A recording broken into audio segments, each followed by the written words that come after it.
안녕하세요. 네, 저는 오늘 진행할 신은실이라고 하고요. 지금 오늘 인디펜던시아 보셨고 그 앞 시간에는 4시 반에 제 옆에 계신 박영근 감독님의 청계천 매드를 보셨는데요. 그리고 나서 지금 지역, 기업, 역사, 사적 기업을 경유하여 역사를 기억하기라는 제목으로 지금부터 대담을 시작하도록 하겠습니다. 또 맨 왼쪽에는 오늘 통역을 담당해 주실 황혜리 씨시고요.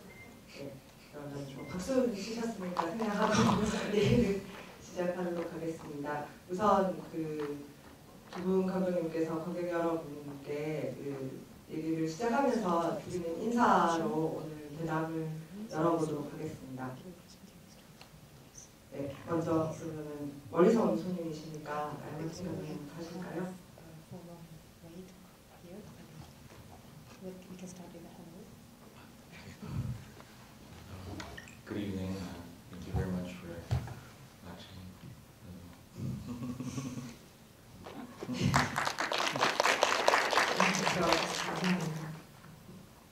네, 오늘 이번 특별전의 브로셔에 야야버틴 감독님 어린 시절 아마 사진을 보셨을 텐데 지금도 명랑하십니다. 네.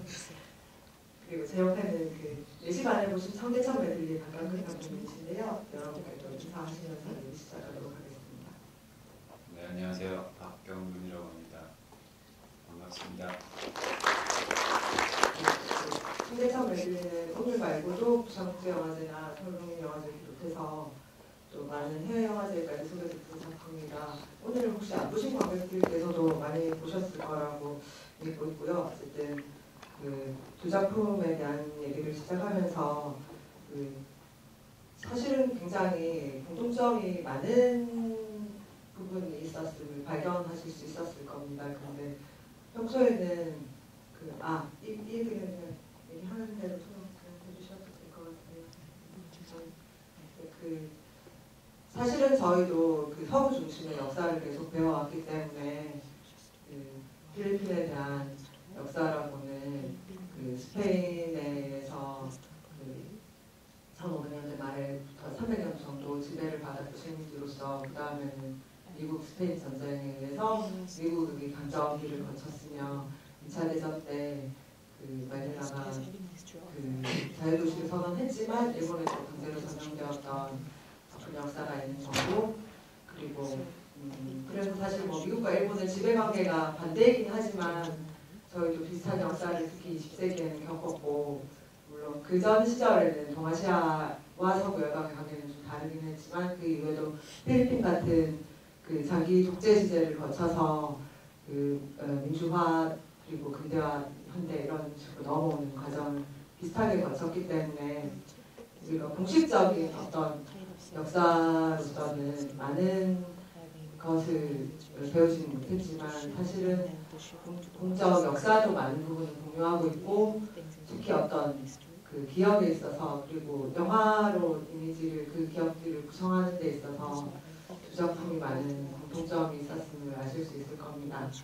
그래서 제가 먼저 라이언 감독님의 인디펜던시아에 대해서 간략하게 말씀을 드리면 저희 오늘 보신 인디펜던시아의 영어 자막을 영어로 번역하시기도 했고 필리핀의 젊은 감독들의 정신적인 지주가 되었던 알렉시스 티오세코 같은 비평가는 현재를 얘기하기 위해서 현재를 생각하기 위해서 과거를 통해서 과거를 보여주는 영화라고 인디펜던시아를 칭한 적이 있었고요.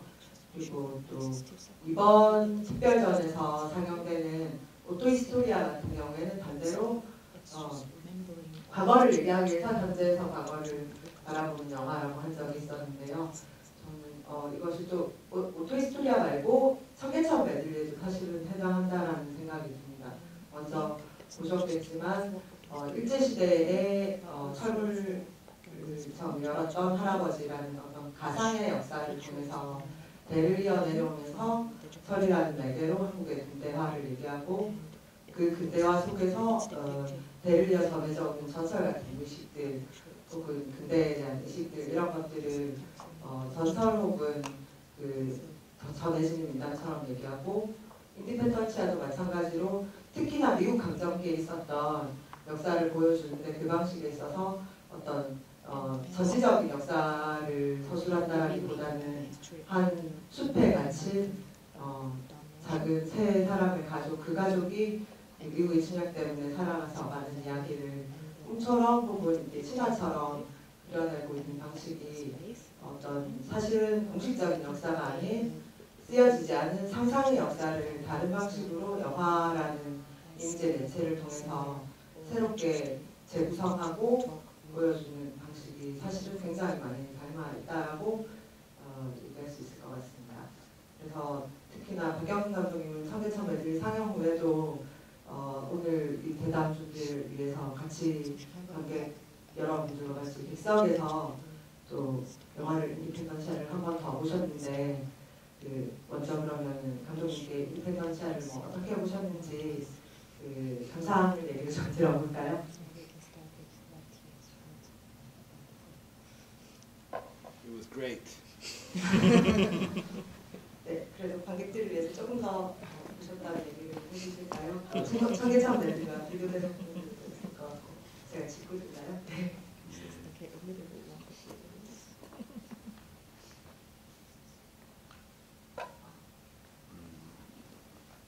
I really liked the forest and the artificial forest that you had. 먼저 감상 얘기하시고 질문도 감사. And I like the music. Maybe I can ask you Yeah. something. Like why are you interested in sort of like kind of like the idea of like remaking or like faking certain things that seem to have already existed before?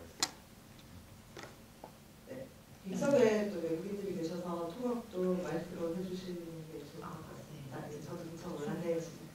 순차로 네, 감사하겠습니다.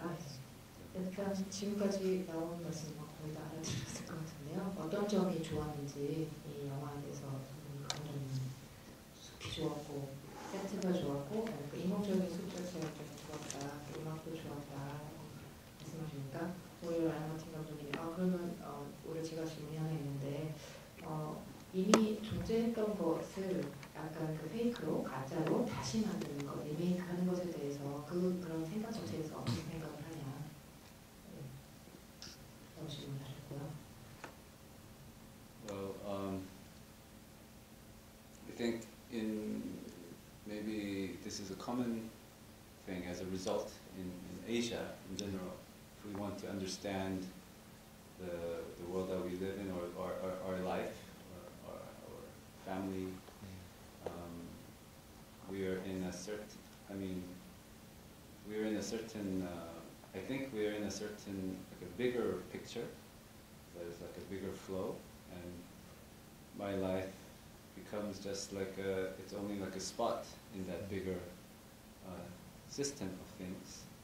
And in order to understand the context of who I am, I felt that it was necessary to maybe look back or look at my parents' history or my family history, because most of the drama and then it doesn't exist now as they have experienced it. So, but still we feel that something is wrong or something is not something that we cannot understand within our lives, because we are in that bigger system. 여기까지 손을 뻗고. 일단 그 질문에 대해서 답을 하자면, 저는 아무래도 이 아시아에서 산다는 것, 그 아시아를 이해하고자 한다는 것에서 그 결과로서 뭔가 저와 어떤 공통된 부분이 있지 않을까 생각을 하는데요. 뭔가 더 거대한 그림, 어떤 거대한 흐름이 있고, 어찌 보면 우리 삶이라는 것, 나의 삶이라는 것은 그 전체 흐름에서 그 거대한 시스템 안에서 아주 작은 점에 불과한 하는 의문을 갖게 되는 것. 그래서 과연 내가 누구인가 하는 것을 어떤 그 맥락을 따라가다 보면 결국 그 뒤돌아볼 수밖에 없게 되는 그런 흐름을 갖고 있지 않나 생각이 들고요. 뒤를 돌아보고 가족을 돌아보고 부모를 돌아보고 가족을 돌아보고 그리고 가족 사를 돌아보고 그렇게 함으로써 아까 말씀드린 내가 누군가는 맥락을 다시 찾게 되는 게 아닌가 생각이 들고요. 그리고 어찌 보면 근데 과거에는 존재했던 어떤 드라마, 어떤 극적인 상황들은 지금은 더 이상 존재하지 않지만 그럼에도 불구하고 여전히 이 어떤 어떤 시스템 안에서 여전히 뭔가 잘못되고 있는 여러 가지 현상들을 갖고 있기 때문에 그런 관심을 갖게 되는 게 아닌가 싶습니다. 저는 박경훈 감독님께서 궁금하신 것도 좀 들어볼까요? 참고로 박경훈 감독님께서는 그 영어권에서 공부를 하셔서 영어에 굉장히 익숙하십니다.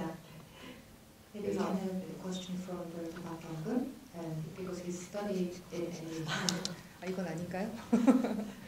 네, 가시죠 그럼. 인터넷 오늘 보시고 Also, I was very impressed at the scenery and the spaces that you describe, because I mean it's nature, but it's very artificial and it's very domesticated in a sense, and which probably means something to you. And I just imagine about it, but maybe it's better to hear from your own words about those settings. 일단 그 영화에 굉장히 흥미로웠던 부분이 이제 풍경인데요. 그 풍경 그리고 공간이 라이언 감독이 묘사하는 공간이 굉장히 흥미로웠고요. 그리고 이 자연이지만 굉장히 또 인공적인 자연 그리고 굉장히 길들여진 자연 그런 풍경들과 이런 어떤 그 세팅 자체가 굉장히 인상적이고 아마도 이 라이언 감독에게 굉장히 특별한 의미였지 않을까 어떤 의미로 했는지 제 자신도 뭐 어떤 짐작을 하고는 있습니다만 라이언 감독의 말로 들어보고 싶습니다. Yeah, I think it all just comes from the culture of propaganda, no? Especially with colonizers who have this urge to kind of like paint or like justify their own existence. For example, like I've been obsessed a lot with all these like actualities or like silent films from the American occupation, where it's actually similar to the one that interrupts the film, wherein like they talk about the life of the Philippines, but in the real actualities, you actually hear them kind of talk about their own heroism and yeah, just saying that you know, like we are here to educate these people. We are here to make them a better civilization. So yeah, I've just been going through all these like films and photos taken by white men. I've been reading recently about this Cuban writer G. Cabrera Infante. It's a book called I'm sorry, the name? G. Cabrera Infante. It's a book called View of Dawn in the Tropics, and we feel like as a Filipino, we feel like some sort of like kindredship with Cubans, with Cuba, similar history, similar geography, and then it says it has a brilliant opening line, a quote from a writer historian. It says that history started with the arrival of white men. It seems to be quite true. So 여기까지 먼저 It was the arrival starts with the arrival of white men. 예, 일단 그 풍경에 대한 얘기를 하자면 아마 생각에는 이 어떤 일종의 선종의 문화에서 이제 그 모든 것이 시작되지 않았나 생각이 드는데요. 그냥 그 시민 지배 역사에 있어서 다른 나라 식민지로 만들었던 사람들은 특히나 어떤 그러한 선전 활동을 굉장히 적극적으로 활용해왔다고 생각하고 그걸 통해서 그들 자신들의 폭력을 정당화했다고 생각합니다. 저는 그 꽤 오랫동안 어떤 실제를 보여주는 무성 기록, 무성 영화에 가까운 기록들에 굉장히 집착을 해왔는데요. 주로 이제 특히 필리핀의 경우에는 미국의 지배하에 있었던 시절에 대한 기록들이 있었고요. 그래서 이제 그 기록을 보게 되면 실제 그 현재 그 사회가 실제 그 당시 현재가 어떠하냐를 보여준다기보다는 우리가 여기에 존재하는 건 여기에 온 것은 뭔가 이 영웅주의적인 일이고 그리고 뭔가 여기에 문명을 가져오기 위해서 왔다. 이 땅에 여기 와서 우리가 문명을 전파하기 위해서 왔다라는 식의 어떤 메시지가 담긴 그런 영화들이 굉장히 많았고 그것들을 모두 다 백인들에 의해서 만들어진 것이었습니다. 제가 그 최근에 읽었던 쿠바 작가 What was the name of the Cuban writer? Chico Brera Infante. Chico Brera Infante. Chico Brera Infante라는 작가가 쓴 책에는 이제 보면 굉장히 View the Dawn of the Tropics. View the Dawn of the Tropics. 네. 그래서 그 어떤 열대에서 그 새벽을 바라보다라는 어떤 책이 있는데요.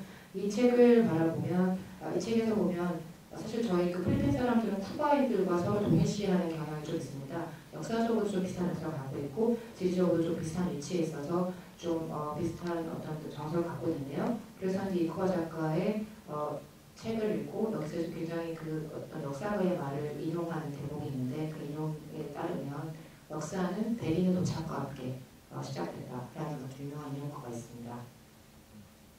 Yeah, and I think I think we are like in this day and age that I think everyone is fully aware that history is just written by people who actually have the pen to write it. Rich people, white people, people who are, well, you know what I mean. I'm just it's people in power who have gotten to write history as we know it, history that was written in textbooks and history that was passed down to us. And so I think the ultimate idea is, why can't we write our own history in this day and age that we actually can, and we have the, everyone seems to have the power. For example, like digital filmmaking has democratized, everyone can make their own films. So in a way, kind of like follows that artificial thing, also that makes fun about it in a way.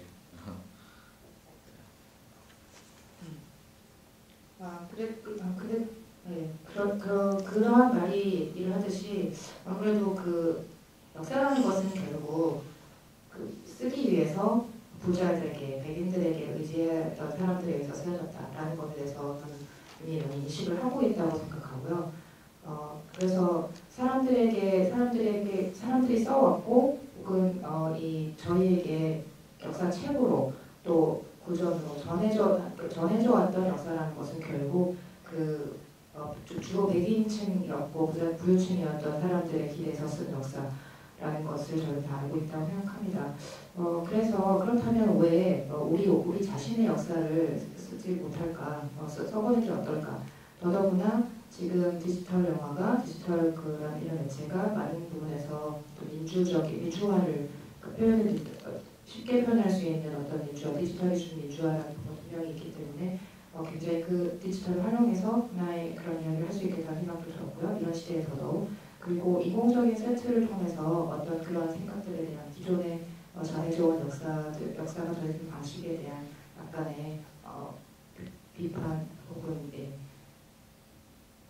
비판을 약간 갖고자 했습니다. 네, 답이 되셨나요? 아직 더 추가로 질문하시죠? Well, actually, I don't know much about the colonial history of the Philippines or the specific, I guess, narrative of the political history. But what I was very intrigued about your film were the kind of the images, how the images work for me, because because like the landscape that you use was very very particular, which I mean for me the way I interpreted it was that, for example, like if we look at from the painting tradition of like how we paint the landscape. For example, in the Korean painting, like I guess the ancient painting history, there is no such thing as a landscape. There's only Oriental paintings, which has like mountains, birds, and people, but it was not really about contemplating about certain aesthetics, but more about like symbolism of how the nature works. So it was more like a systematic drawing rather than framing a certain landscape. So actually, like landscape itself is like kind of a modern invention, or actually a Western invention. So I thought it was very interesting because the landscape you made is in a way very kind of absurdly artificial and very kind of twisted in a way, like and very dark, and it hit me at a very emotional level of this kind of I mean it's a forest that you represent in a certain way that is also very dark and very twisted, and it has a very kind of monstrous, artificial qualities, which I thought was very, very profound. Not because I understand the colonial histories, but it just hit me visually very, very, very hard. 네, 우선 통역 듣고 한번 갔다 오겠습니다.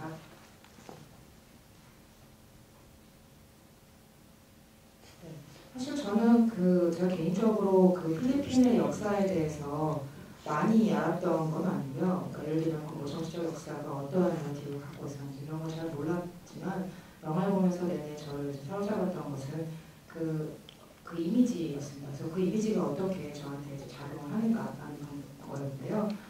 그래서 특히나 어떤 풍경을 보여준 방식에 있어서 굉장히 어떤 독특한 특정 방식이 있다는 생각이 들었는데 제가 이제 해석을 해보자면 제가 생각할 때는 예를 들어서 보통 회화의 전통에 있어서는 이제 한국화나 특히 한국화의 경우는 이제 풍경을 그리는 게 아니라 그러니까 풍경이 아주 구체로 정하는 한국에서는 산수화죠. 네, 산수화죠.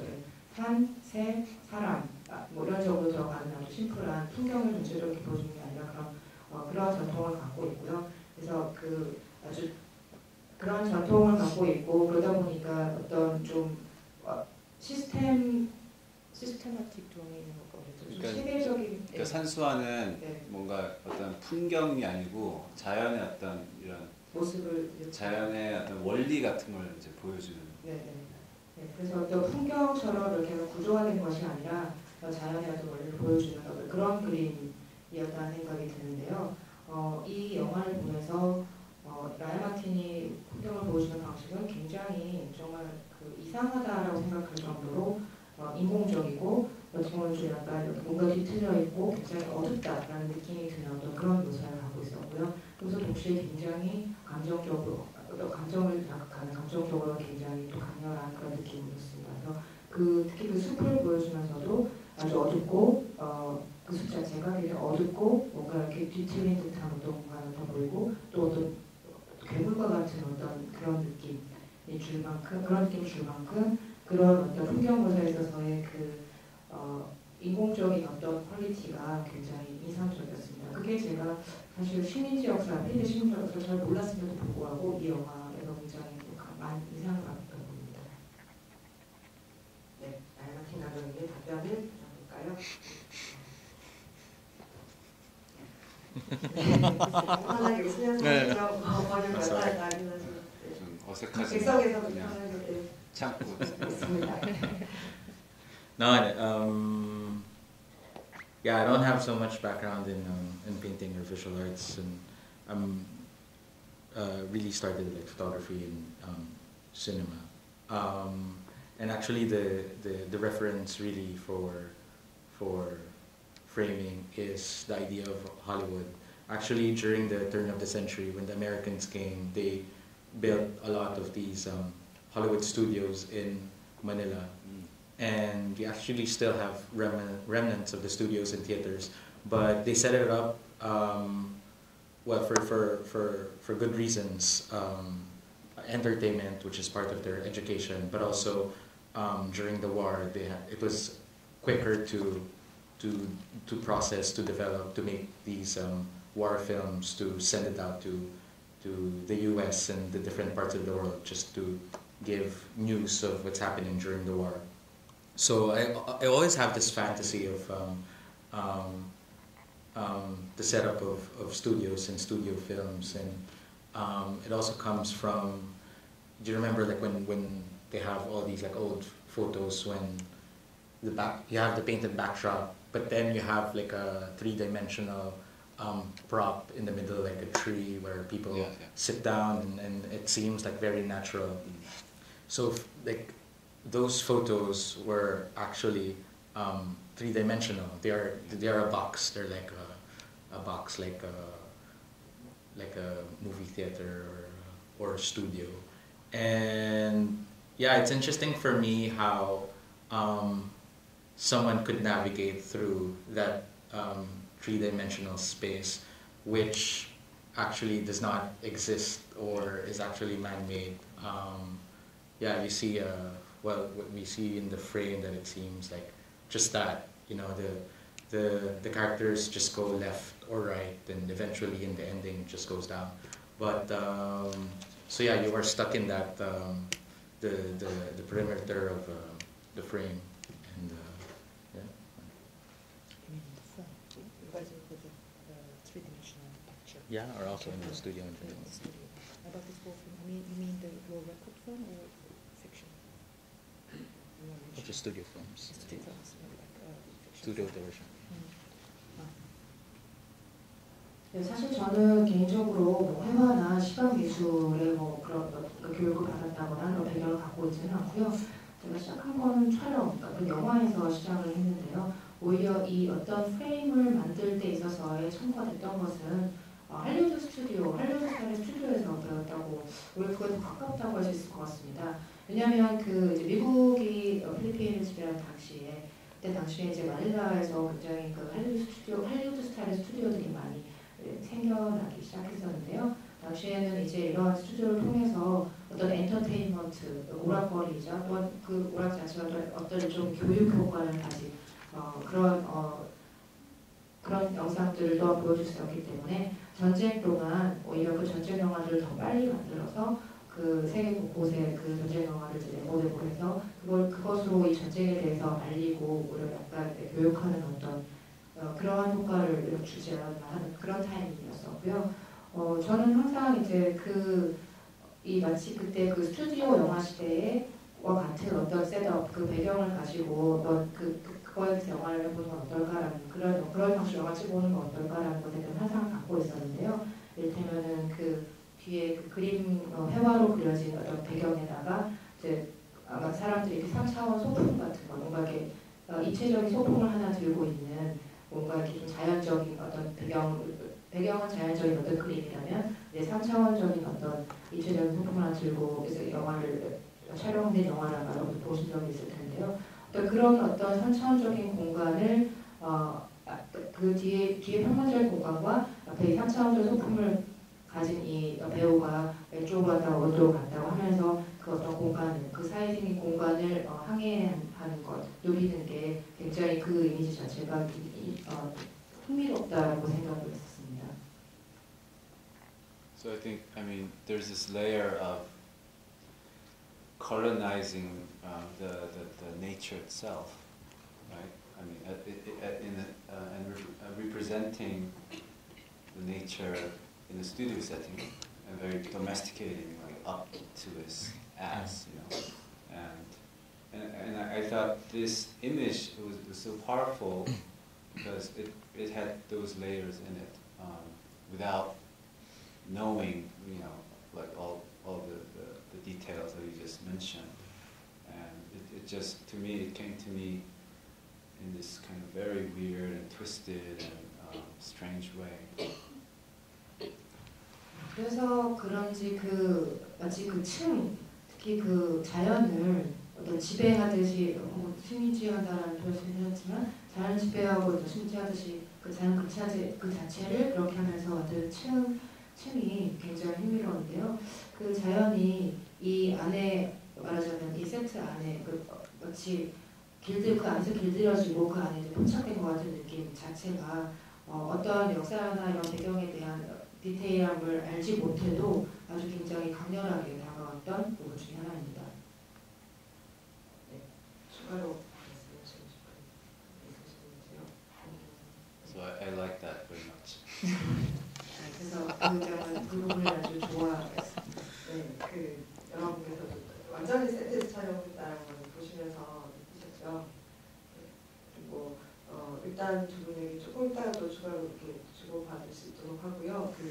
객석에서 얘기를 두 분 영화를 가보신 관객들도 있을 것이고 두 분께 감사합니다 질문을 말씀하시고 싶은 관객들도 있으실 것 같아서 객석으로 마이크 한번 돌려보도록 하겠습니다. 우선 마이크가 준비되어 있으니까요. 얘기하실 점 있으면 손을 들고 말씀해 주시면 되겠습니다. 원래 첫 질문은 잘 안 나오죠.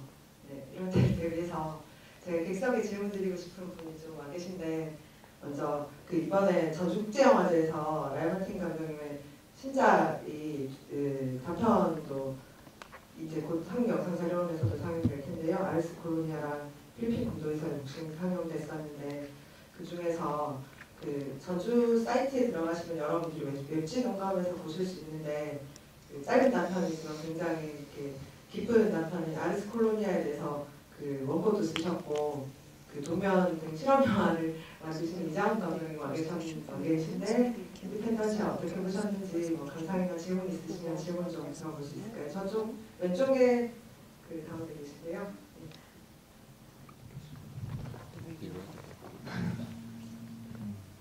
재미있게 봤고요.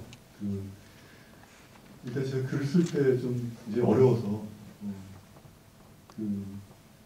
뭔가 이렇게 표현할 수는 없는데 어떤 아까 얘기했던 어떤 정서적인 층위에서 뭔가 이렇게 움직이는 그런 것들 좀 포착하고자 좀 노력을 했었는데 이 작업도 이제 마찬가지로 이제 그런 것들이 좀 느껴졌던 것 같고 좀 여쭤보고 싶은 거는 개인적으로 어떤 사적인 어떤 역사를 좀 다루는 것 같은데 그런 부분들이 어떤 누락되는 어떤 좀 공적인 역사에 대한 그런 부분들인지 아니면 정말 그런 어떤 공적인 역사와는 어떻게 보면 일정한 어떤 거리를 두고 자신의 어떤 경험이라든가 이런 것들에 대한 얘기인지 그 부분에 대해서 좀 더 얘기를 좀 들을 수 있으면 좋겠습니다. Well, I did like Ars Colonia, but it was kind of difficult to provide out because it was a little bit difficult tricky to express that something moving around this emotional level and this rich layer. But as I said, I like that, and I think from this film I can feel that kind of sense as well. And my question is, I think you're making a personal history. 개인적으로 사적인 역사를 만들어 왔는데 이게 어떤 누락된 공적인 역사에 대한 부분들이기도 한가 하는 것에 대한 질문이신 거죠.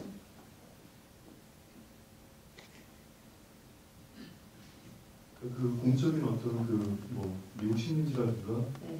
이런 것들에 대해서 감독 자신이 이제 경험하지 못했던 그리고 다른 어떤 필름들을 통해서 기록되지 않았던 어떤 역사를 이런 것들에 대한 어떤 감독의 어떤 태도, 상상 이런 것들을 다루는 것인지 아니면 어떤 그 동기 자체가 숲이라는 어떤 공간에서 시작돼서 사적인 것들을 시작하면서 그것이 공적인 역사와 결합하고 있는 것인지 그런 차이들이 있는 건지 궁금해요. 자신이 살았던 시대는 아니니까 감독님 연배가 또 숲에서 그런 가족이 있었을지 모른다는 것은 이제 사실은 모르는 거니까 이게 어떤 의미가 있는지 물어보시는 거 아니에요? 네. 적인 역사와 관련해서. I'd like to ask maybe the difference or the relation between two things. One is that recording. Was it your interest kind of to tell the story or a personal story personally, or I mean the film and this kind of recording of history, including the depiction of a family in the wood, which probably you didn't have experienced before, I mean, because it's not the story of your era. So I'd like to know what was the basic intention when you started this project. Is it like was it like really to tell a story in a personal way, or to tell history in a personal way, or do you have you thought that this might be a trial to show sort of the omitted parts from the official kind of history, officially recorded history like American domination and colonization?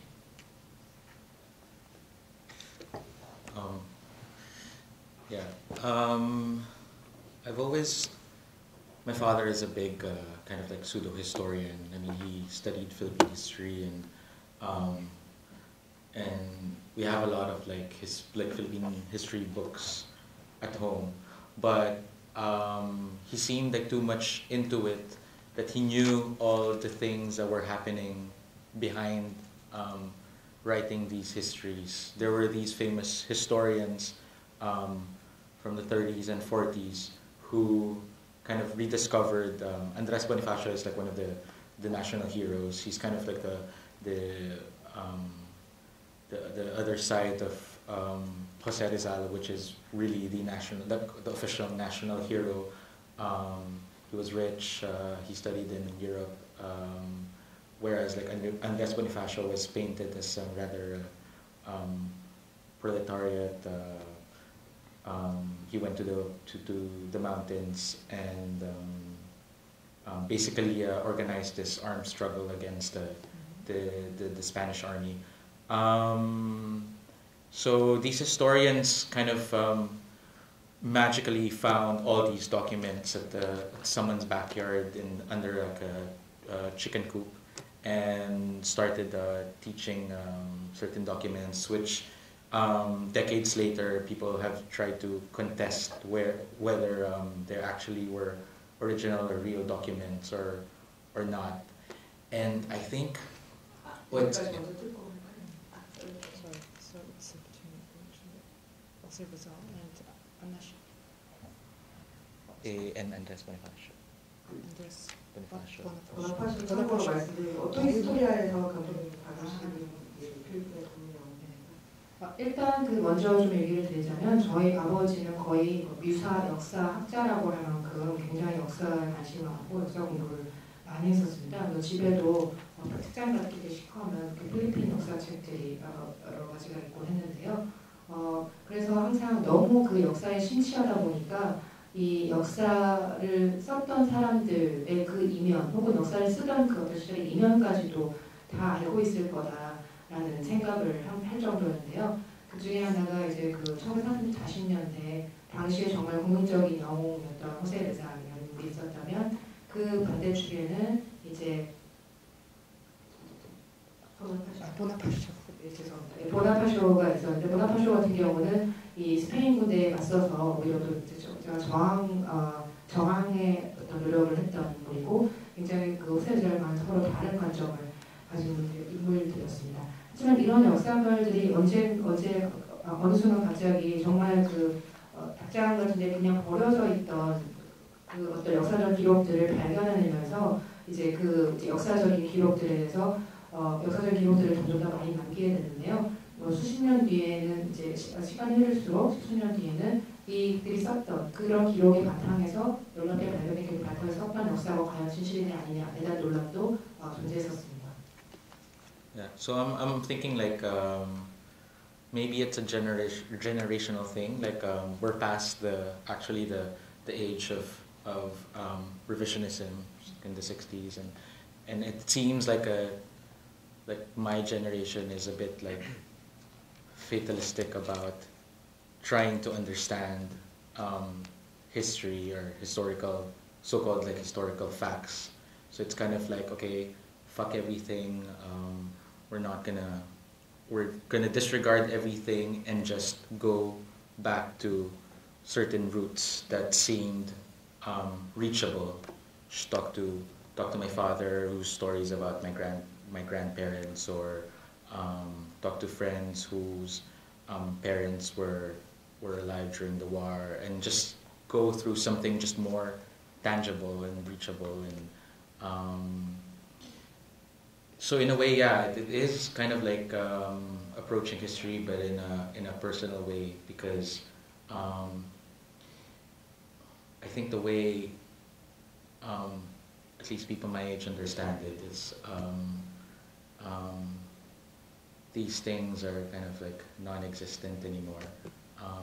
Kind of prefer to listen to, I don't know, people who seem to matter to us, and yeah, from there kind of like construct everything from scratch and then build something out of it. 이게 어떤 세대적인 특성인지 모르겠는데요. 사실 우리는 그 모든 것이 계속해서 재수정되고, 그리고 뭔가 좀 운명주의자라고 할 만한 어떤 그런 시대의 역사에 관해서는 그런 시대에 살고 있지 않나 생각이 듭니다.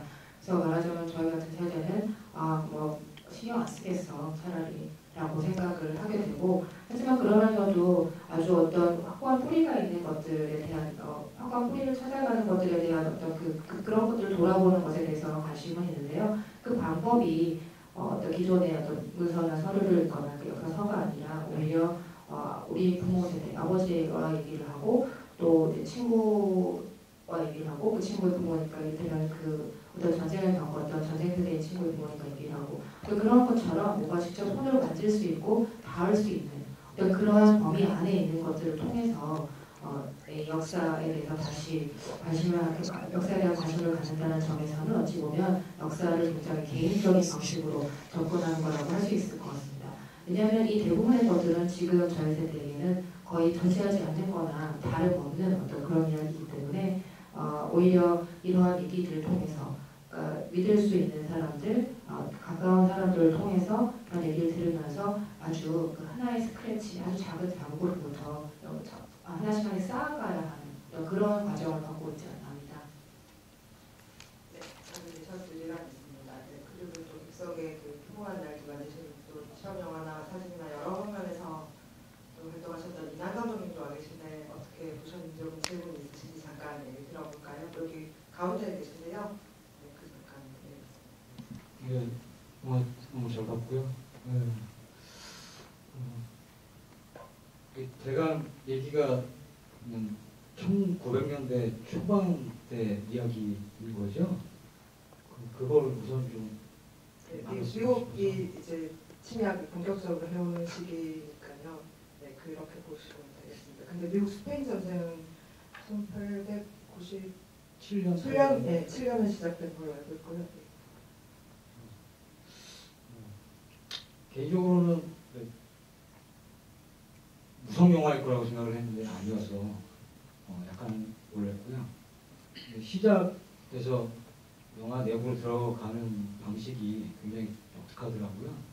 처음에는 이렇게 시장에 있는 사람들로 시작을 했다가 누군가를 기다리는, 그때가 마치 그 다음 사람들이 와야 되는데 그곳으로 가지 않고 다른 곳으로 떠나는, 결국에는 그 사람들이 좀 다른 방식의 생존의 방식을 취하게 되고, 거기에 또 좀 다른 형태의 가족을 구성하게 되고, 그랬던 그들이 전부 다 자연재해로 죽게 되고, 동시에 마지막 남았던 어린아이까지 이렇게 살았는지 죽었는지 모르지만 뛰어내리는 형태로, 저는 그냥 그 이야기적인 부분에서 감독님께서 필리핀의 역사, 그 시기의 역사를 그렇게 받아들이고 계신 거 아닌지 하는 생각이 좀 들었고요. 그 질문 먼저 하고. 네, 이 부분에 대해서 통역 먼저 하고 그런 사람들을 통해서 필리핀의 역사를 그런 식으로 좀 바라보고 있는 건지. 그게 이제 역사라는 게 흘러가는 거니까 이게 어느 시기에 대한 이야기라면 그 시기에 대한 역사를 감독님들이 그렇게 생각을 하고 계신 것인지 혹은 아니면 그게 그 이후의 역사까지도 이렇게 좀 암묵적으로 포함하고 있는 형태의 내러티브인 건지. 이 과거 감독님 제안을 보여주신 과거 현재의 메타포일 수도 있다 있는 것인가요? 뭐 그렇게 대놓고 얘기하긴 뭐하고요. 그 뒤에도 이제 유사한 형태의 어떤 뭐 일본의 침략이라던가 아니면 다시 이 군정이라든가 이게 존재했었으니까. 필리핀 인도에 관한 짧으면서 주로 스페인 식민지를 다루고 있고 참 정정하자면 그 97년은 최초로 필리핀에 영화가 상영된 해고요. 네, 공식적으로 미국 스페인 전쟁은 98년에 시작된 것 같습니다. 생각해 주시기 바랍니다. I thought, from watching this film, I thought it is set around the early 19, and early 20s, and I thought that maybe that's around the era when the American Revolution happened, and well, it was kind of different from my expectation because I kind of thought that it maybe is a silent film depicting that era. So, but if I can say a little about the film, I thought the introduction, the intro, the prologue was really impressive as well. When you start to depicting these people in the market, and then to show these people who are waiting for someone, and then to show people who should come, but who are supposed to come to a certain place, but they just floating around to different places. I mean, this kind of depicting of people was quite interesting, the intro, and then again, this family seemed quite a different kind of family from now, and when they died of this natural disaster, and even the little kid who was alive but jumped in the end of the film, and I'm not sure if she was alive or not, but I don't know, all these kind of depiction let me think that is it the way that you think of the history of Philippines of that time, or do you think, or did you want to put a little bit of metaphoric kind of description of the modern history as well to these people and to this depiction? I'm really not a big fan of metaphors. I think they're like super corny. And also, like, especially for this film, a lot of the process already shooting inside a studio, making an early black and white film that's around the 30s when the talkies were just starting out. It's kind of like asking for a lot of metaphors, but it was important for me to create a story that just seemed a plain and simple story about a family who goes to hide in the woods, and these different elements kind of like fuck them all up.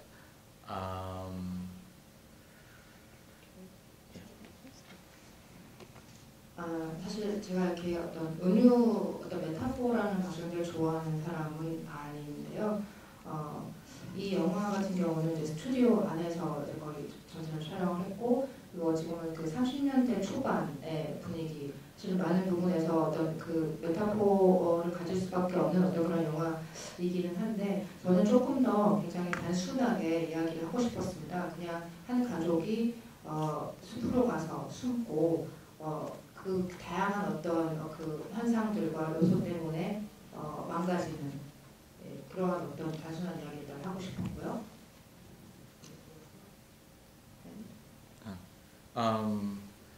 Yeah, so as much as there was creative license in writing this film, it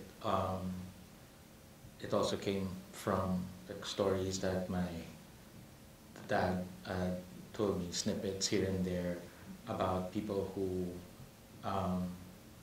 did not fight the the Americans, but instead just left and tried to be quiet in the mountains. So from there, I kind of like picked up and made like a story around it.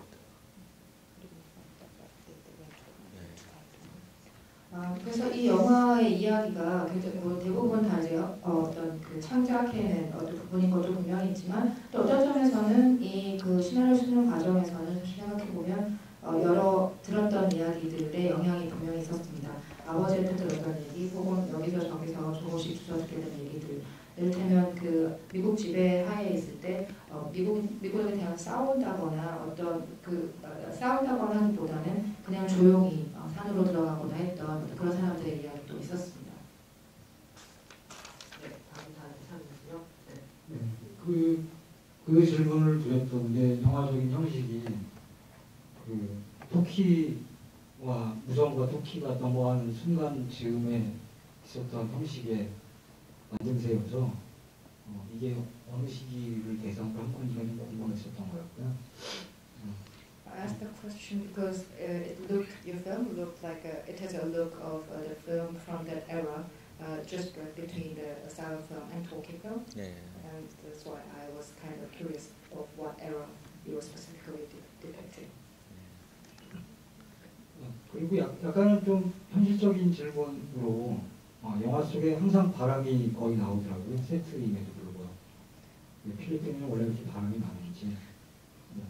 그 다음에는 태풍으로는 아시아 제일이라고 최고 바람을 사랑한다고 아까도 얘기를 하시더라고요. 다른 강연 자리에서. 그 영화 전체적인 것이 원래 촬영이 필름으로 된 건지가 일단 궁금하고요. 전체적인 톤이 아주 미세하게 옐로우가 베이스가 됐다가 그 사이에 그린이 끼기도 했다가 또 미세한 톤이 바뀌더라고요. 기본적으로는 그 미세하게 얇은 색이 끼어져 있고 그거는 아주 오래전에 사진술에서 나왔던 그 이미지가 발삭되면서 변형된 색깔 베이스였던 것 같은데 왜 그렇게 하게 됐는지 좀 궁금합니다. 바람 질문도 드려요. 필름 촬영과 색깔. Maybe I'd like to ask a practical question. I wonder if it is shot in all in film negative film. That's first, and because I noticed the tone of the film was changing really in subtle way. Maybe first it was kind of yellow base kind of color, and then it's like greenish kind of color, and it reminds me of the color of the old photography, old times photography. So I'd like to know about the film and the color. Well, we kind of cheated with the process of shooting it. Now we shot it in color. It was shot in 35, but we kind of like faked the aspect ratio, just because we more or less don't have the original aspect ratio at that time. But and also in the Philippines, if you see the first film in the sort of like trilogy that like I tried to make tomorrow, my first film is a silent film, and that was shot in black and white, and it was one of the last films that was shot and processed in black and white in the Philippines. So we weren't able to. This was like 4 years after I made that film, so I wasn't able to go through the same process, but. I wanted to really recreate how a director kind of like go through the process of making a film at that time, to shoot in a studio, to shoot in these formats. While we were shooting, I didn't want to do a lot in post-production, so the flickers that you see in the film are actually during the shooting, so we would change a lot of the film speed around 16 to 18 and 20 and stuff while we were shooting it. Yes, and and then the color, the tint. I feel like I'm very happy with it because every time it changes, and it's the same with silent films. If you strike another print and you print it in color positive, you always have a different tone or a different hue every time. So the lab was always complaining to me, we want to make it look like perfectly black and white. I said, no, it's no problem. Like I want the different colors. 일단은 굉장히 여기 보신 거에 대해서 이렇게 표현하시면서 사실 이 전체는 일단 필름으로 찍은 게 맞는데요. 그리고 컬러 35mm로 찍었는데 대신에 찍을 때부터 지금 당시 그러니까 이 영화가 배경일 것 같은 그 당시의 촬영술 같은 어떤 그런 느낌을 내기 위해서 나중에 이제 화면비를 조정하고 그런 부분들이 좀 있었고요. 지금 생각하면 사실 지금은 어차피 제가 찍고 싶어도 흑백 필름이 없었기 때문에 제가 처음 찍었던 영화 같은 경우에는 인디오에 관한 필리핀 인디오에 관한 짧은 필름 같은 경우에는 당시에는 그러면 내일은 흑백으로 영화를 찍어야겠다라고 생각하면 찍을 수 있는 환경이었고 실제로 그렇게 이제 찍게 됐었는데요. 이 인디펜던스 같은 경우는 이미 44년 정도가 지난 이후였기 때문에 제가 찍었던 필리핀 인디오에 관한 짧은 단편 초기적이 거의 이제 말하자면 필리핀에서 제작된 마지막 시대의 흑백 영화의 마지막 후반에 있는 어떤 그런 작품이어서 더 이상은 그런 과정을 거치고 싶어도 거칠 수가 없었습니다. 원래는 그 시대에 충실하게 정말 스튜디오도 찍고 그리고 흑백으로 촬영하고 그런 어떤 부분을 살고 싶었지만 그럴 수가 없었기 때문에 이런 방법을 쓰게 됐는데요. 특히 보신 것처럼 이런 세계 변화, 약간 반짝이 같은 세계 변화는 촬영할 때부터 저희가 속도를 60, 30, 20 컬러 스피드를 조절을 한다든지 하는 식으로 이렇게 촬영할 때부터 좀 준비를 했었고요. 사실 약간 무성 영화에서 보이는 것처럼 일단 저는 그런 약간 색깔의 변화가 계속 약간 불안정한 변화가 좀 마음에 드는데 무성 영화에서 마치 컬러 포지티브, 네거티브의 컬러 포지티브를 봤을 때 보여주는 것 같은 어떤 그런 느낌들도 조금 주고 싶었다고 할 수 있을 것 같습니다. 근데 사실 가끔 저희가 이 현상을 할 때마다 현상실에서 얘기를 하기를 정말 깨끗하게 블랙 앤 화이트 그리고 흑백으로 다 떨어졌으면 좋겠는데 항상 이렇게 색깔이 불안정하게 나온다, 변화가 심하다라는 얘기를 하는데 사실은 저는 그런 변화가 훨씬 좋습니다. 감사합니다. 주 감독님의 말씀을 듣고 또 박정훈 감독님께서도 같은 생각하시니까 또 추가로 생각나시는 질문들 또 하시고 싶은 말씀 있으실 것 같은데요.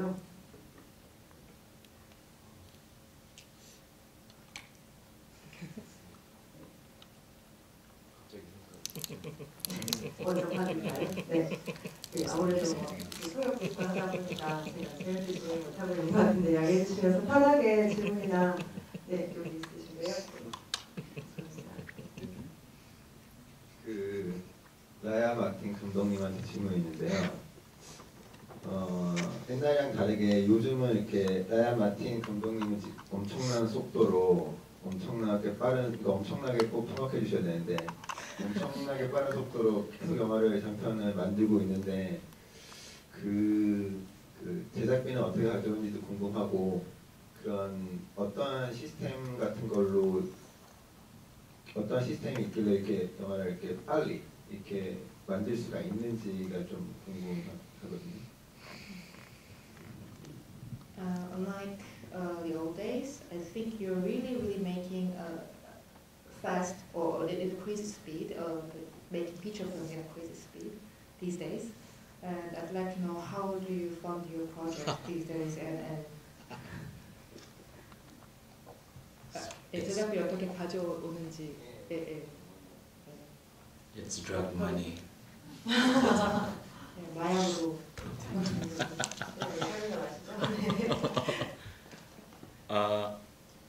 Yeah. No, I kind of stopped making a lot of films lately. It's just now that I'm starting to make again. Before, because I had the feeling that I feel like the world's gonna end tomorrow, or I'm going to die tomorrow, or something like that. So I have to make and make and make and make. But finally, I understood, like, nah, it's it will just be there. If I don't make it, it's fine. It doesn't really matter. Funding wise, I was lucky enough to start with the support of, just because I'm lucky enough to be in the Philippines, there were some grants support that I could apply to. For example, majority of my early films were supported by the Hubert Bowles Fund, which is a fund that filmmakers from developing countries could apply to. And eventually I learned about like other film funds or film grants that we applied to that we could make films. And sometimes it's, yeah, for example, there would be like a script writing development that I would get, and I would be like, I would write really quickly and finish it quickly, but I still would have money, so I would like use some of the money to make films. Just because my only vice really is to make films. I'm not interested in cars. I'm not interested in. 예. 사실 제가 최근에 조금 더 영화를 많이 만들게 된 것 같긴 한데요. 또 새로운 작품을 다시 만들고 준비하고 있기도 하고요. 근데 내일이면 세상이 끝날 것 같다, 세상이 좋은 걸로 올 것 같다, 우리에게 내일은 없다, 이런 생각으로 그렇게 느껴서 이렇게 막 찍고 있는 것은 사실 아닙니다. 그냥 사실 당장 만들지 않는다고 해서 아주 대단한 큰일이 일어나는 건 아니긴 한데요. 그럼에도 이제 나중에 말씀하신 영화를 만드는 게 거의 유일한 관심사이기도 하기 때문에 계속 영화를 만드는 속도가 좀 더 빨라지고 있지 않나 생각을 하고요. 일단 필리핀에서 펀드 같은 경우는 원래 이제 필리핀에서 아주 금액이 크진 않지만 이런 지원금 같은 것들도 조금 있었고요. 처음에 이제 받게 될 때는 제작비를 마련하게 될 때는 그런 펀드들을 보면서 좀 이렇게 주요한 펀드, 아주 규모가 큰 펀드와 아주 작은 펀드들을 이제 막 좀 더 알게 되면서 찾아다니게 되고, 그 중에서 특히 이제 개발도상국이라고 불리는 개발도상국 가족들에게 특히 많은 지원을 하는 후버트 발스 펀드라는, 예를 들어서 하나의 예를 들면 후버트 발스 펀드를 받아서 영화를 만들게 됐습니다. 그리고 이렇게 각본을 쓸 때부터 각본을 쓰는 단계가 굉장히 길어지거나 할 때도 있지만 이제 좀 더 빨리 이제 쓸 단계가 줄어들거나 아니면 촬영을 좀 빨리 끝내거나 했을 때는 다시 그때 받았던 펀드의 일부를 좀 다음 영화 프로젝트에 사용한다든지 이런 방식으로 하다 보니까 전체적으로 좀 더 영화들이 빨리 많이 나오게 된 게 아닌가 생각하고요. 앞서 말씀드렸다시피 제가 차에 관심 있는 것도 아니고 지구 지는데 관심 있는 것도 아니기 때문에 영화가 지금 제가 유일하게 전략을 쏟고 있는 관심사이기 때문인 것 같습니다. 사실 질문은 끝났는데 이어지는 질문이 하나 있는데, 감독님 말씀하신 것 중에 궁금한 게 있어. 토마케 분이 제가 듣기로는 아까 원래 자기가 당장 내일이면 죽을 것 같다고 생각해서 영화를 엄청 빠르게 만들었다가 최근에는 그렇게 된 게 아니라고 말하는 것 같은데요. 네, 저도 그래서 다시 확인 드렸더니 이게 아니라고 말씀하셔가지고. 그래요? 다시 한번 확인하세요. 왜냐면 제가 궁금한 거는, 저는 사실 이 영화를 처음 봤는데 이 영화에서 저는 이제 필리핀 역사를 그렇게 잘 모르니까, 그래서 역사보다 좀 약간 지구에 되게 약간 원시적인 그런 느낌에서 약간 되게 이 감독이 되게 죽음에 대한 공포 같은 게 있는 게 아닌가 하는 그런 생각을 좀 했었거든요. 근데 사실 그건 별로, 그래서 그건 그렇게 봐야 되는 사람 마음이니까. 근데 혹시 그런 것도 있는지, 그런 게 조금. Well, actually, I thought maybe while watching the film or while I was listening to your answers, I thought you're making those films faster. I mean, the film making process became shorter and shorter because you were kind of feeling like, okay, I'm gonna make this because who knows when tomorrow will end, or if the end will come tomorrow or something like that. I mean, because you were feeling like that. Yeah. So was it because and you feel recently kind of more relaxed? Yeah. And that's why that's what you said before, right? Yeah. No. Now you feel more relaxed. Yeah, now I'm more relaxed. But at the times. I feel like I guess it's youth. There comes this urge to always like talk, or when you make films, I guess it's kind of like talking. You feel like talking and talking. and then you just run out of energy, and then you run out of things to say, and then you realize you're just going on, and yeah, you get to a certain point of maturity that you only say something if there's a need, or if you feel like it's going to actually help, or if it makes sense. Yeah, he was thinking like that because he felt from this film, even though I don't really know much about the history of the Philippines, I felt like, I don't know, somewhat kind of horror or frustration in this film, and I thought maybe that was related to the reason that your filmmaking process became faster and everything. This film is actually quite an exception because I wrote it 4 years before I actually was able to shoot it, because during those 4 years we were looking for money, and in between those 4 years I was able to make some other films. So by the time I actually shot it, the script wasn't in my consciousness anymore, or it seemed kind of like looking back at a certain moment in my life that I wanted to make this kind of film. So it was kind of a strange feeling when I started shooting. 일단은 그 앞서 말씀하신 게 아까 다시 물어봤는데 혹시 그 통역했던 게 맞다고. 그러니까 예전에는 오히려 정말 내일 저 같은 정말 올지도 모른다 라는 생각으로 굉장히 영화를 그렇게 달려들고 찍었는데, 지금은 오히려 조금 더 이렇게 느슨하고 마음의 여유가 생겨서 오히려 더 영화를 빨리 쉽게 찍을 수 있는 것 같은 게, 어찌 보면 영화도 일종의 그 말하는 것 같은, 계속해서 말하고 하는 것 같은 과정이기 때문에 오히려 예전과 같은 그런 어떤 쫓기는 부분들이 없어져서 더 빨라질 것 같다는 말씀 다시 한번 해주셨고요. 그리고 이 영화에 대해서 이제 어떤 그런 공포나 어떤 질문 주신 분에 대해서는 사실 이 영화 같은 경우는 영화 내기까지 4년의 기간이 걸렸기 때문에 실제로 촬영에 들어간 4년이 지난 시점에서는 제가 그동안 이미 딴 영화도 많이 만들었고요. 그래서 이미 제 의식이 이 시나리오에서 좀 많이 좀 달라져 있었고 좀 떠나 있었다고 할 수 있을 것 같습니다. 그래서 오히려 생각해보면 촬영에 들어가면서 당시를 돌아보는 것 같은, 회상하는 것 같은 어떤 그런 마음이기 때문에 사실 그 경험이 조금 굉장히 독특한 일이긴 했습니다. 네, 그리고 제작에 대해서는 그 네덜란드 외에도 프랑스, 독일 등의 많은 이제 다국적 제작을 통해서 이 영화가 만들어졌는데요.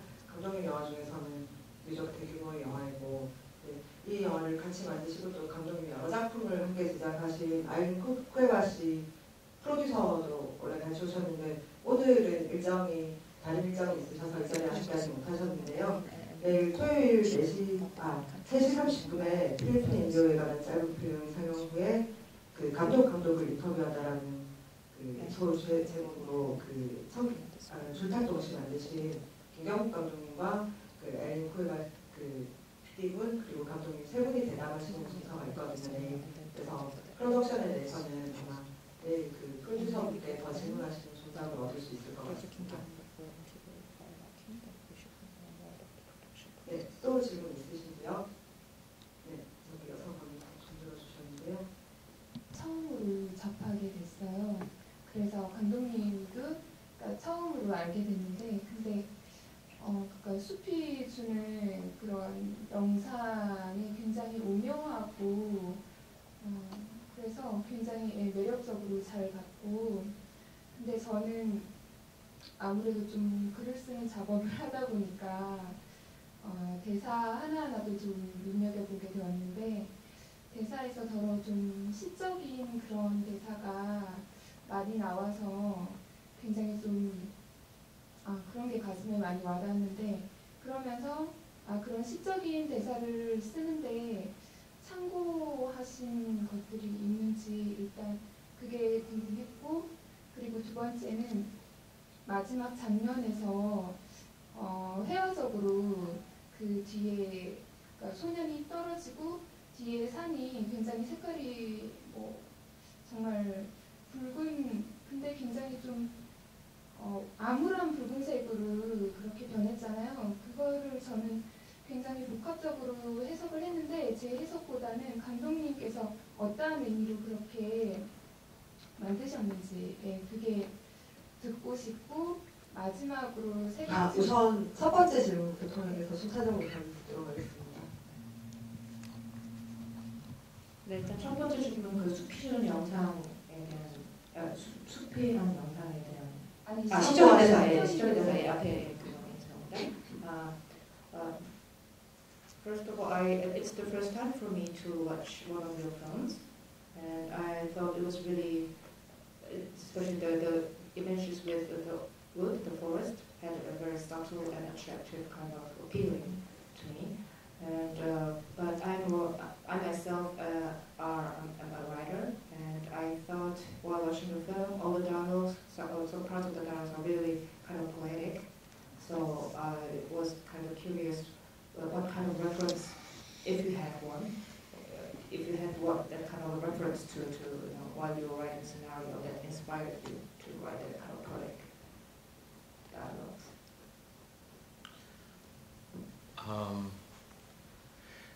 Yeah, it's always different in the process of writing the script in my films. Sometimes I feel like there are dialogues that I put like in verbatim, like stuff that I remember from childhood, and just like put it there.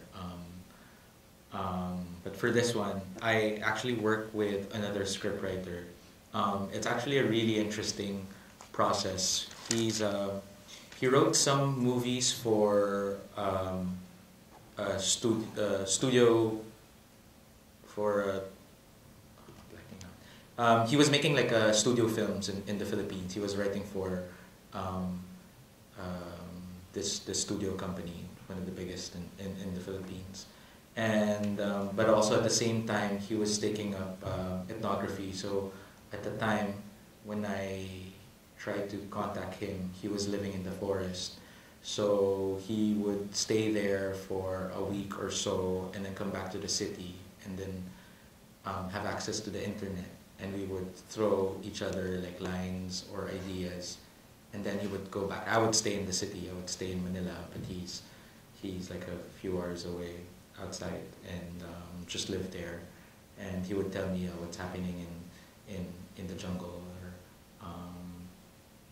things that he'd heard, or stories that he remembered while he was there, and then come back again, and I would say this and this and this and that. Yeah, so it's a collaborative process. And then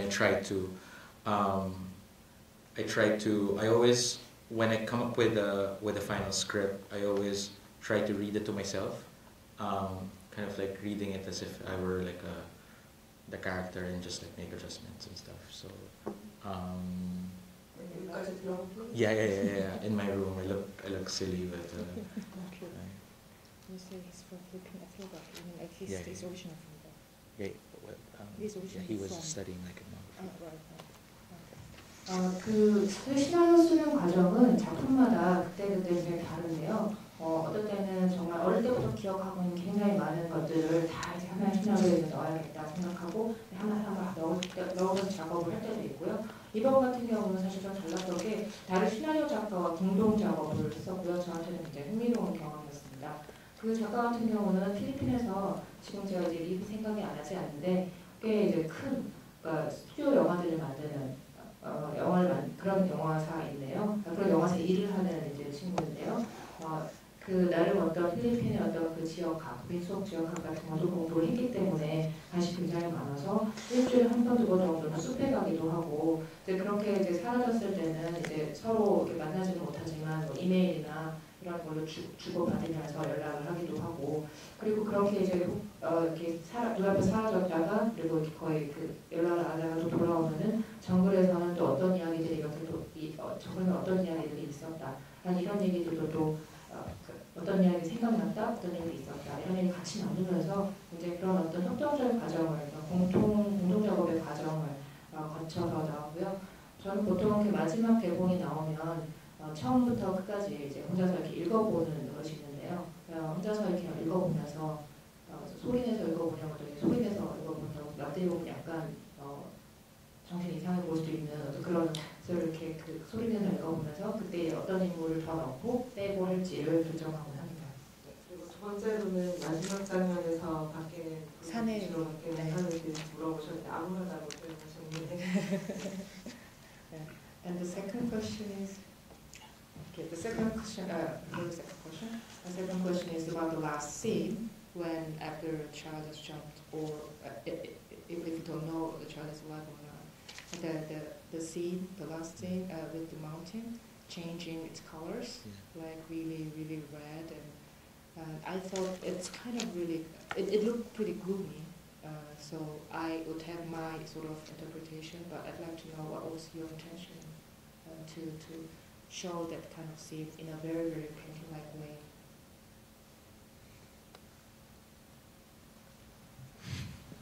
네, 저는 사실 개인적으로 아무나다기보다 굉장히 이제 산이 분노한다라는 생각을 I personally thought it's not really gloomy, but I thought it was like the anger or the fury of the mountain, the color, like 네, 뭐 주관적인 겁니다. personal opinion. Yeah. No, it's a mix of both. I just think that it's since it's like a part of trilogy, the next film is going to be in color. So I just put some color there to kind of like start the next thing. But 사실 그 둘 다 아마 그 아무라다고 보내신 부분하고 보면 둘 다의 결합 섞여 있지 않을까 싶은데요. 근데 사실 이게 3부작 중에 이제 제가 지금 만들고 있는 3부작의 영화고 다음 이제 4부작을 만들 거기 때문에 4부작은 컬러를 만들 거라서 마지막에 컬러를 넣어봤습니다. no, and going also like just the idea of hating metaphor. It's well, it's sunrise, sunset. That's it. Just put there. It's Sunrise Sunset? That was Sunrise or sunset. I mean from the musical? Or No, not really, the sunrise. No, 예. 그리고 아까도 말씀드렸지만 이제 그 은유나 뭐 메타포를 그렇게 좋아하는 사람이 아니기 때문에 그냥 뭐 해가 뜬 거든 해가 진 것 둘 중에 하나겠죠. 네. 그러니까 석양이거나 아니면 이제 여명이거나. 네, 메타포는 아까 제 표현이었는데 뭐 메타포를 안 좋아하시는 분이니까 양해를 구하고요. 네, 아까 세 번째 질문 있다고 해주셨죠. 그 시간이 가고 있어서 짧게 부탁드립니다. 이거는 아까 그 코반 작가의 열띠에서 그 뭘 바라보다라는 그 책, 그거를 한번 자세하게 얘기해 주시면 제가 좀 찾아서 읽어보고 싶었어요. 시코프레 라마텐. 네. Yeah, I'd like to know more about the writer, the Kim writer, on his books with the view of Tropics and the tropics. Yes. view of dawn in Dawn the in the tropics. tropics. Sorry, the view. Yeah, that was what she was asking.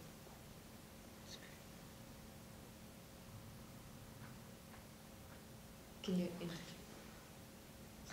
Oh, yeah, Oh. that was the question actually. She'd like to know a little bit more about. He has a very famous book that I forgot the title of, but people have compared him to this book to Don Quixote, kind of, but just more like funnier and crazier. And, yes, I forgot the title. Chico Bernalifante. 그 치코 베르푸에테의 책이 또 굉장히 유명한 작품이 하나 있는데요. 사실 그 돈키호테에 비교할 만하다는 평가를 받는 정도의 작품인데 그 제목은 제가 생각이 안 나고요. 네. 네. 그럼 아마 검색을 해서 알아보시면 될 것 같은데요. 네. 저도 잘 개인적으로는 읽어보지 못한 작가라서 네. 그러니까 The View of the Dawn in the Tropics라는 작품을 추천해드려요. 나중에 나왔던 작품이고요. 네. 그 혹시 더 질문 있으신가요? 마쳐야 될 시간이 된 것 같은데 네, 마지막으로 하나 받겠습니다. 라야 같은 감독님께 질문 드리고 싶은데요. 영화 굉장히 잘 봤고요.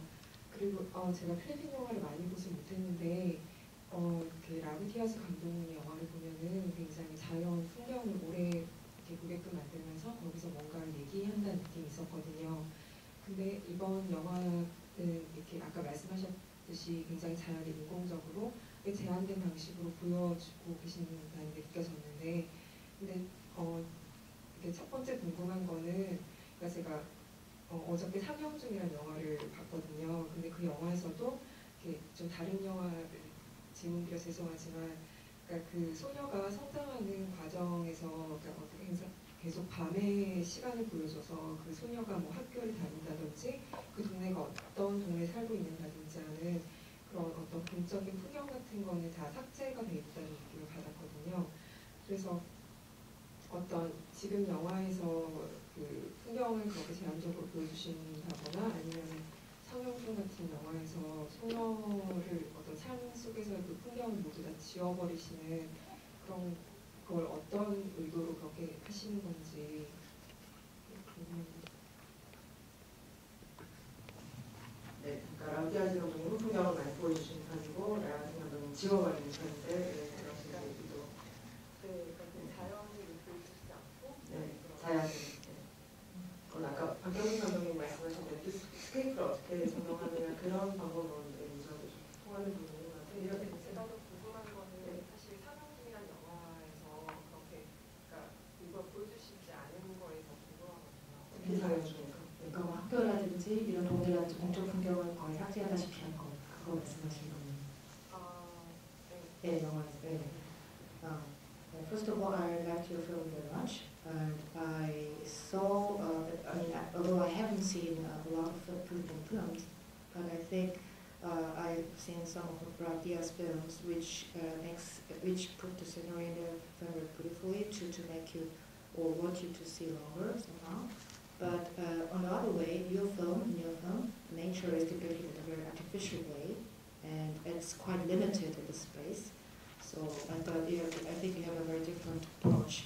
And I also saw your film Now Showing yesterday, and which is the story of a girl, coming of age kind of film. But although I felt like showing this girl's life, the most of the time was sort of more focused. It is during the night time. You show a lot of happens in the night time, which sort of eliminates the official kind of or background or landscape, like the neighborhood or the school.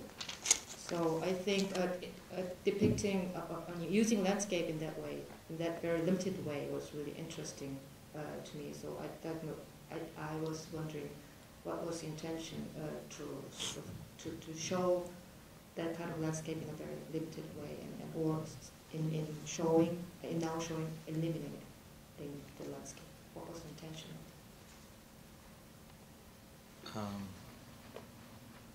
I think more talk more about now showing, no? No, because She asked about now showing. Yeah. Well, it's all in the script. Everything in the script up till the end was set at nighttime. It's about a girl growing up in movies and cinema, and then eventually she was selling pirated DVDs. So yeah, you're inside the black room. You're inside the theater. It's the same feeling. I'm a night person, and the film is also kind of like autobiographical in a way, but not really. But in the end, you finally see light, something. Yeah, I'm kind of obsessed in the dark and how things are managed to get done in the dark. I like the feeling of being inside the theater. And being alone and just in that space, and you don't know where you don't know your surroundings, and I guess there's just more mystery in that. So, and there's also like more room for imagination. Yeah, I'm not a big fan of daylight, and I sleep in the morning just because there's just too much reality or like too much layers going on, and my brain can't process a lot of these things when I see everything. So I think at night it's just more tolerable. It's a way for me to survive. So it wasn't exactly intention to delete the landscape. 아마 어떤 풍경을 의도적으로 많이 없애려고 했다라기보다는요. 그 이제 영화를 보셨으니까 아시겠지만 굉장히 대부분의 시간이 대부분의 사건이 밤에 일어나고 그리고 이제 그 극장 안에서 또 일하는 어떤 일하게 되는 여자 얘기기도 하고 그런 어떤 모든 부분들이 사실 어느 정도는 좀 자전적인 면모를 좀 담고 있는데요. 왜냐하면 사실 저는 좀 어둠을 훨씬 선호하는 편입니다. 왜냐하면 그렇게 이제 밤이라는 것이 가진 그 어둠과 그 어둠이 어찌 보면 영화관 안에 있는 어둠과 좀 비슷하다는 표현을 많이 하는데요. 그렇게 밤에 있는 것, 밤이라는 어둠 안에 있는 것, 영화관이라는 어둠 안에 있는 것, 뭔가 굉장히 사람과 동떨어져 혼자 있는 것 같은 어떤 그런 상태가 좀 더 미스터리 같은 어떤 느낌을 주기도 하고 좀 더 그런 상태가 더 좋아하곤 합니다. 사실 저는 아침에 해가 뜰 때 이제 자고 하는데요. 왜냐하면 이 모든 것들이 아침에는 더 잘 보이고 너무 많은 현실의 어떤 그 부분들이 세부적으로 보이고 다 보이면 오히려 다 보이는 것보다는 차라리 어떤 정도의 어둠이 훨씬 저한테는 편안하기도 하고 또 매력적이기도 하기 때문입니다. 그래서 어둠을 활용한 것이 더 가깝고요. 활용한 것에 일부러 풍경을 배제하려고 했다. 이제 정리해야 할 시간인데요. 그 정면에서 전 박경근 감독님께 먼저 말씀을 좀 듣고 싶은데요. 아까 초반에도 소개했고 여러분 중에서도 보시고 오셨겠지만 근대라는 큰 거대 담론은 그 공적 역사 큰 장에 펼쳐놓지 않고 그 장의 가장자리에서 어떤 사적이고 특수한 마찬가지로 라이언 마틴의 영화처럼 그 어떤 역사의 특수한 질감과 결을 이렇게 체험하게 하기 위해서 감독님께서도 그 뉴스릴이라든지 혹은 그래픽이라든지 굉장히 여러 가지를 활용해서 철이라는 매체 하나로 그것을 한국의 근현대사를 관통하는 정치, 경제, 사회, 문화, 군사적인 것들을 다 이렇게 관통하는 영화를 만드셨는데 또 제가 듣기로는 그 청계천 매듭에 그치지 않고 철의 꿈인가요? 제가 가제를 들었는데 다시 한번 아마 제가 듣기에는 좀 비슷한 소재로 다시 영화를 또 준비하고 계신 걸로 알고 있는데 그것을 계속 선착하시는 이제 까다리기랄까 그리고 지금 진행 상황들 좀 관객들을 위해서 들려주실 수 있을까요?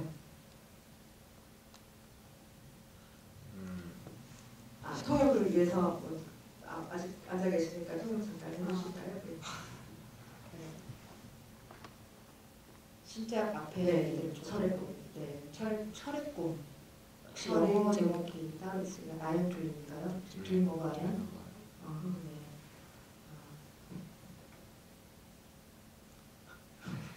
이번에 아마 저주국제영화제에서 소개되었던 프로젝트가 알고 있는데요. JPP 프로젝트에서 간략하게 I believe that the director Park Hyung-gun is also sort of preparing for his new project, Dream of Iron, which would be sort of following the similar kind of themes. Maybe I would say that his previous film Cheonggyecheon Medley, which show the official history in a bigger picture of modern history in a very different kind of way by using different kind of textures like newsreels and different kind of films and digital footages and stuff like that.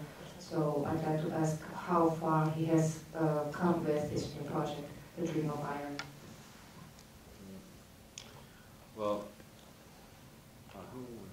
네, 편하게 하시면 되겠습니다. 일단 처음 하는 거 하시는 거죠? 라이언 마틴 감독하고 같이 상영하게 어떻게 묶어내는 어떤 아이디어가 뭔가 이제 사적인 역사와 아시아의 근대화 기억을 경외하여 역사를 기록하기 그런 건데 아마 이제 공통점이라는 게 결국은 그런 걸 거예요. 결과적으로 이제 나타나는 어떤 현상에서 공통점이라고 볼 수 있을 건데 결국은 그냥 아시아에서 지금 살아가는 동시대 사람들이 고민하는 어떤 시대성에 대한 고민이 결국은 나라는 게 무엇이고 나라는 어떤 그 주체로서 지금 살아가는 이곳에 이 시대에 살아가는 그런 주체에 대한 질문이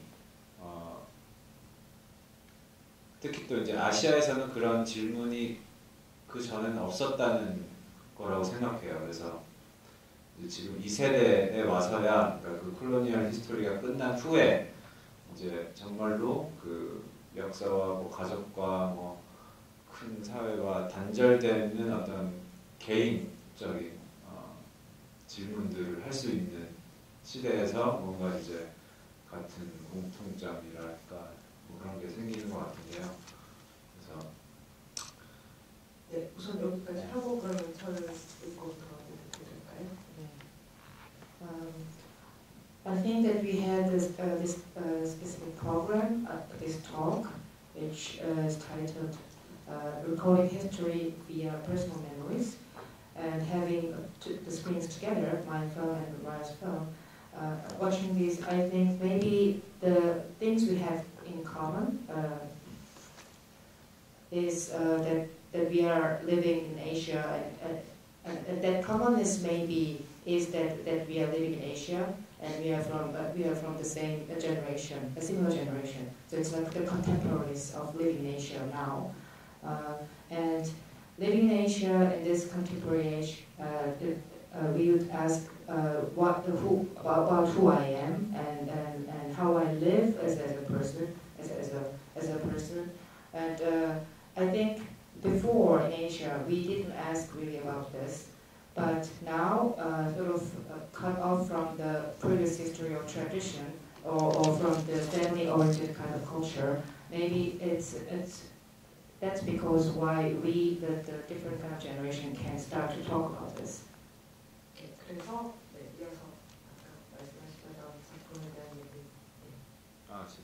네, 제 작품이 중요한 것 같진 않고 많이 기다리면서 고대하는 저를 비롯해서 많은 관객들이 결국 있습니다. 그러니까 저는 그러니까 뭔가 그래서 이제 나라는 질문, 내가 누구인가 뭐 이런 질문인데 그게 뭐 그거를 좀 더 구체화시켜서 내가 듣고 보고 이런 거 감각, 내가 보는 것들을 내가 느끼고 내가 듣고 내가 만지고 이런 것들에 더 집중을 하는 것이 나를 그냥 나라는 게 그렇게 중요한 건 아니지만 내가 있다 치면서 뭔가 어떤 시대성이나 역사성에 있는 거니까 이제 나의 감각에 더 이제 집중하면서 그거를 이제 이미지화 시키는 것에서 집중하는 프로젝트의 이제 연작입니다. 그래서 철의 꿈이라고 해서 지금 현대 조선소하고 포항제철 쪽으로 촬영하고 있습니다. 기대하세요. 네, 기다리겠습니다. So because of that kind of background, I think that's probably why I can ask or start my films with who I am, the question of who am I or who I am, and to focus to what I hear, look, see, and feel, and touch, and these things that I can actually feel. And maybe me, myself, I is not really an important thing, not really important, but the contemporaneous or the history even starts from the question, from me and the question. So that'll be sort of the continuing subject of my series project, which started from Translation Memory, and which will go through the new film, The Dream of Iron.